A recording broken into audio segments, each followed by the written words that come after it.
This sausage and bean casserole is a great sit-down family meal and will stretch far enough for a few friends too. And it goes like this. Start off by doing a bit of chopping, because I've got a pan on the heat here already, warming up to fry the sausages, but when the sausages come out, we need to be ready as anything with our vegetables. So, you want to get them ready first. 1 onion, a reasonable chunky dice. 1 big or a couple of small carrots, just however you like them chopped. You can slice them, you can chuck them chunky pieces as you fancy.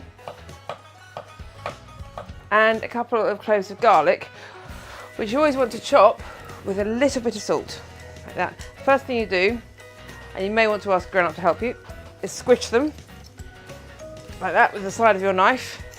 And then you use the salt and bring it all in, because it makes it easier to chop.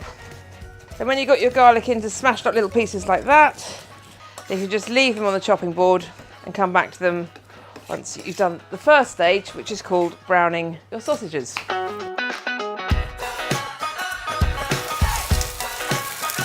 So, pan on the heat, nice and high. Little splash of oil, not too much. So once your sausages are sizzled and they're all nicely browned, use a slotted spoon to take them out. And put them on a bit of kitchen roll for a bit of degreasing. Don't want too much oil in there. Once the sausages are out, you put your vegetables in. Not your pepper, which we'll save for later. So once the onions have started to go a little bit brown around the edges, soften up, and you get that lovely smell of garlic, it's time to go in with some of the other guys. So we'll start off by putting in our peppers. 1 pepper, roughly chopped. You can also go in with the beans at this stage. Now beans, you can really use whatever you want. I've gone for a mixture of haricot and kidney beans, but it doesn't really matter. Whatever you've got on the shelf will work. Now quite a lot of tomato puree, 3 tablespoons.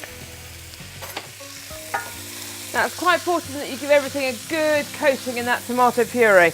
If you don't cook the tomato puree, it gives the end stew a kind of sort of nasty, slightly raw taste. You want to make sure everything gets really well coated in it. So once everything's got that nice orangey coat to it, that the tomato puree gives, and it's all steaming, the beans have got nice and hot, then you go in with your sausages, pop them back in, nicely mixed up with the nice hot beans, nice orangey glow to the whole thing. Tin of chopped toms.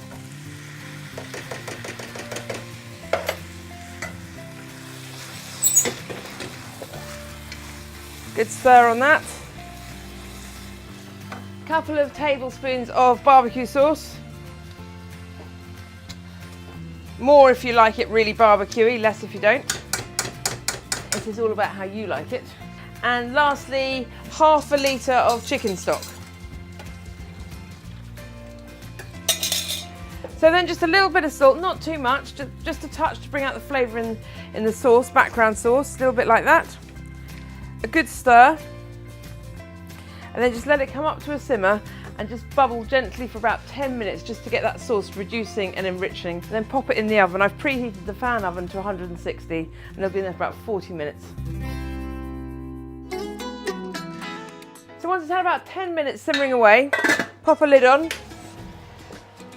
stick it in the oven. 160 fan oven.